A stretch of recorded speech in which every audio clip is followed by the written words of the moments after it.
नमस्कार, दीपास किचन मध्ये आज आपण इडली सांबर बनवणार आहोत। विशेष म्हणजे रेशनच्या तांदळापासून ही अगदी पांढरी शुभ्र अशी इडली बनवता येते।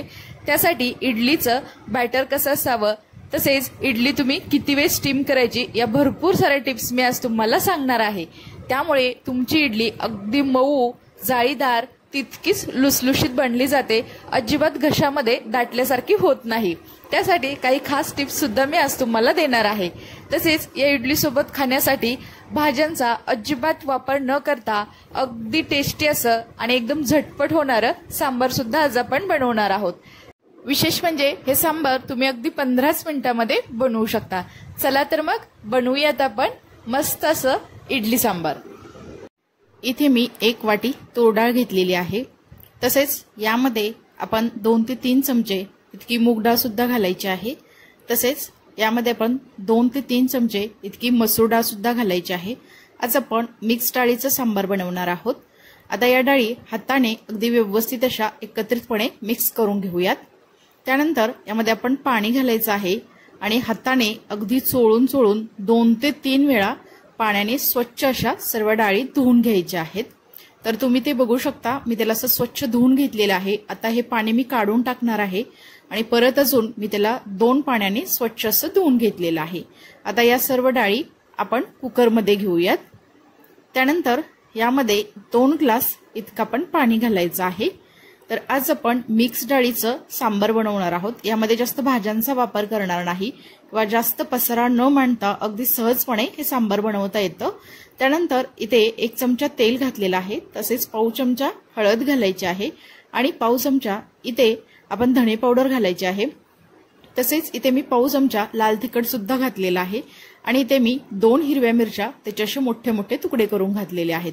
त्यामुळे सांबारला एक छान अशी चव येते, कारण यामध्ये आपण बऱ्यापैकी मसाले घातलेले आहेत। आता आपण कुकरचं झाकण लावायचं आहे आणि याला मीडियम गॅसवरती साधारणतः 3 ते 4 आपण शिट्ट्या करून घ्यायच्या आहेत। तर कुकर तुमचा कसा आहे त्यावरती तुम्ही शिट्ट्या कमी अधिक करू शकता। तर इथे तुम्ही बघू शकता माझ्या 4 शिट्ट्या कुकरच्या झालेल्या आहेत। आता आपण गॅस बंद करूयात आणि हा कुकर असाच थंड व्हायला ठेवून देऊयात। तोपर्यंत सांबारसाठी लागणारं वाटण बनवूयात। त्यासाठी मी इथे 1 मोठ्या आकाराचा कांदा बारीक चिरून घेतलेला आहे। तसेच 1 मोठ्या आकाराचा टोमॅटो सुद्धा इथे मी बारीक चिरून घेतलेला आहे। तसेच 10 ते 12 इथे लसूण पाकळ्या घालायच्या आहेत आणि इथे अर्धा इंच मी आल्याचा तुकडा सुद्धा घातलेला आहे। आता हे मिक्सरला आपण पाणी न घालता जमेल तितकं बारीक करून त्याची पेस्ट बनवून घ्यायची आहे। तुम्ही इथे बघू शकता, इथे मस्त अशी आपण याची पेस्ट बनवून घेतलेली आहे आणि मी दुसऱ्या एका वाटीमध्ये काढून घेतलेली आहे। तोपर्यंत इकडे आपला कुकर सुद्धा थंड झालेला आहे, त्याची पूर्णपणे वाफ गेलेली आहे। आता आपण कुकरचं झाकण काढूयात। तर इथे तुम्ही बघू शकता डाळी अगदी मऊसूत अशा शिजल्या गेलेल्या आहेत। तर या सर्व डाळी आपण अगदी व्यवस्थित अशा मिक्स करून घेऊयात। आता हे डाळी शिजलेल्या आपण एका दुसऱ्या मोठ्या भांड्यामध्ये काढून घ्यायच्या आहेत। तर इथे तुम्ही बघू शकता अगदी एकसारख्या अशा त्या शिजलेल्या आहेत। आता आपण सांबारला फोडणी देऊयात। त्यासाठी मी गॅसवरती एक कढई गरम करायला ठेवलेली आहे। कढई हलकीशी गरम झालेली आहे, त्यामध्ये 4 चमचे इतकं तेल घालायचं आहे। तेल गरम झालं की त्यामध्ये अर्धा चमचा मी मोहरी घातलेली आहे, तसेच अर्धा चमचा इथे जिरे सुद्धा घातलेले आहेत। जिरे आणि मोहरी व्यवस्थित तडतडली गेली की त्यामध्ये 10 ते 12 कढीपत्त्याची पानं घालायची आहेत। त्यानंतर बनवून घेतलेली कांदा टोमॅटो पेस्ट घालायची आहे। आता ही पेस्ट आपण चांगलं तेल सुटेपर्यंत अगदी बारीक गॅसवरती चांगल्याला परतून घ्यायचं आहे। तर तुम्ही ते बघू शकता, याला चांगल्या प्रकारे तेल सुटायला सुरुवात झालेली आहे। परत एकदा त्याला आपण असं थोडंसं हलवून घेऊयात। आता ही कांदा आणि टोमॅटो अगदी व्यवस्थित असा शिजला गेलेला आहे। आता यामध्ये मसाले घालूयात। तर सुरुवातीला मी इथे पाव चमचा हळद घातलेली आहे, तसेच इथे पाव चमचा धणे पावडर घालायची आहे। त्यानंतर मी इथे 1 चमचा लाल तिखट घातलेला आहे। तसेच इथे आपण 2 चमचे सुहाणा सांबार मसाला घालायचा आहे। तुमच्या आवडीनुसार इथे तुम्ही सांबार मसाला वापरू शकता, एव्हरेस्ट सुद्धा घातला तरी चालेल। त्यानंतर इथे मी 1 चमचा इतका गरम मसाला घातलेला आहे। तसेच चवीनुसार थोडंसं मीठ घालायचं आहे आणि त्याला अगदी व्यवस्थित असं आपण परतून घेऊयात। कधीही मसाले असे तेलामध्ये परतत असताना ती करपण्याची शक्यता असते, त्यामुळे गॅसची फ्लेम अगदी कमी ठेवायची आहे आणि थोडंसं पाणी घालायचं आहे आणि चांगले मसाले यामध्ये शिजवून घ्यायचे आहेत। तर तुम्ही ते बघू शकता, त्याला चांगलं असं तेल सुटलेलं आहे आणि मसाले सुद्धा आपले अगदी व्यवस्थित शिजले गेलेले आहेत। आता यामध्ये आपण शिजवून घेतलेल्या डाळी घालायच्या आहेत आणि त्याला अगदी व्यवस्थित असं आपण मिक्स करून घ्यायचं आहे। तर तुम्ही ते बघू शकता, सर्व डाळी यामध्ये अगदी व्यवस्थित अशा मसाल्यामध्ये आपण मिक्स करून घेतलेल्या आहेत। तर आता सांबारची कन्सिस्टन्सी तुम्हाला जशी हवी आहे त्या प्रमाणात तुम्ही ते पाणी घालायचं आहे। तर मी एवढ्या प्रमाणासाठी मी ते 2 ग्लास इतकं पाणी घालणार आहे। तर तुम्हाला जर पातळ सांबार हवं असेल तर तुम्ही पाणी जास्त वाढवू शकता। आता थोडंसं आपण व्यवस्थित असं त्याला हलवून घेऊयात, कारण हे सांबार आपण जेव्हा उकळतो तेव्हा अजून ते थोडंसं घट्ट असं बनलं जातं। आता याला अगदी बारीक गॅसवरती आपण असं शिजत ठेवणार आहोत। त्या अगोदर मी इथे 2 कोकमचे तुकडे टाकलेले आहेत। तसेच इथे मी 5 ते 6 चमचे चिंचगूळ पाणी टाकलेलं आहे। त्यामुळे आंबट गोड तिखट अशी मस्त अशी आपल्या सांबारला टेस्ट येते आणि एकदम टेस्टी असं आणि एकदम झटपट असं हे सांबार बनवून तयार होतं। इथं तुम्ही बघू शकता, अगदी त्याला बारीक अशी उकळी यायला सुरुवात झालेली आहे। अधूनमधून त्याला थोडंसं असं सतत हलवत राहायचं आहे। आता आपण वरून थोडीशी यावरती कोथिंबीर घालायची आहे।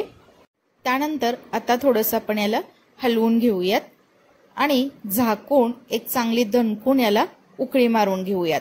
सांबार जेवढं तुम्ही जास्त वेळ उकळाल तेवढं त्याची टेस्ट अधिक चांगली येते। त्यामुळे मी सांबार जरा जास्त वेळ बारीक गॅसवरती शिजत ठेवत असते। तरी ते तुम्ही बघू शकता, काही मिनिटांमध्येच याला मस्त अशी उकळी आलेली आहे। आता आपण यावरचं झाकण काढायचं आहे आणि थोडंसं आपण याला हलवून घेऊयात। इथं तुम्ही बघू शकता, अगदी छान असायला कलर आलेला आहे आणि त्याची कन्सिस्टन्सी सुद्धा तुम्ही ते बघू शकता, अगदी परफेक्ट असं हे सांबार बनलं गेलेलं आहे। आता गॅस बंद करायचा आहे। आता आपण एका दुसऱ्या डिश मध्ये हे सांबार काढून घेऊयात। हे सांबार तुम्ही इडली डोसा सोबत खाऊ शकता। तर आज सांबार बरोबर खाण्यासाठी एकदम मस्त अशी मऊ लुसलुशीत आज आपण इडली बनवणार आहोत। चला तर मग वाफाळतं गरमागरम टेस्टी असणारं सांबार आपलं तयार आहे। त्यासोबत मस्त अशी इडली बनवूयात। इडली बनवण्यासाठी मी इथे या वाटीने 3 वाट्या रेशनचे तांदूळ तसेच 1 वाटी उडीद डाळ स्वच्छ अशी पाण्याने 2 ते 3 वेळा धुवून रात्रभर इथं पाण्यामध्ये भिजत ठेवली होती। तुम्ही ते बघू शकता, दुसऱ्या दिवशी सकाळी डाळ आणि तांदूळ अगदी व्यवस्थित असे भिजले गेलेले आहेत। तर तांदूळ सुद्धा अगदी पांढरे शुभ्र असे झालेले आहेत। आता आपण हे अगदी बारीक असं मिक्सरमध्ये करून घ्यायचं आहे।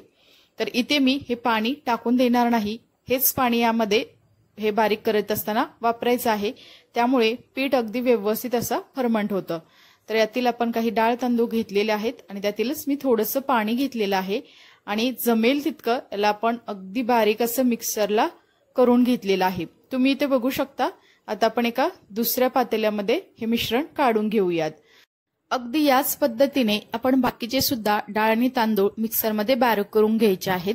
तर तुम्ही ते बघू शकता, हे आपलं इडलीचं पीठ अगदी व्यवस्थितपणे आपण बारीक करून घेतलेलं आहे। आता आपण एका पळीच्या साहाय्याने त्याला अगदी व्यवस्थित असं मिक्स करून घ्यायचं आहे आणि इथे तुम्ही बघू शकता याची कन्सिस्टन्सी मी कशी ठेवलेली आहे ते। आणि आता यावरती झाकण ठेवून हे पीठ फर्मंट होण्यासाठी आपण 5 ते 6 तासाकरता असं ठेवून देणार आहोत। सध्या उन्हाळा आहे तर 5 ते 6 तास पुरेसा आहे। 5 ते 6 तासानंतर तुम्ही ते बघू शकता, पीठ आपलं अगदी व्यवस्थित असं फुगलं गेलेलं आहे। अगदी मस्त असं ते फर्मंट झालेलं आहे।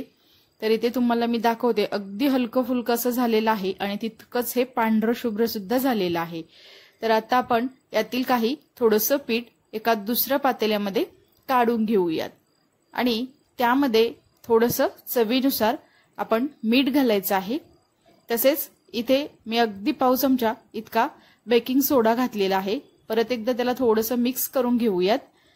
आता इथे तुम्ही कन्सिस्टन्सी बघू शकता, थोडंसं घट्ट आहे। तर आपण यामध्ये अजून थोडंसं पाणी घालायचं आहे आणि हे पीठ अगदी व्यवस्थित असं फेटून घ्यायचं आहे।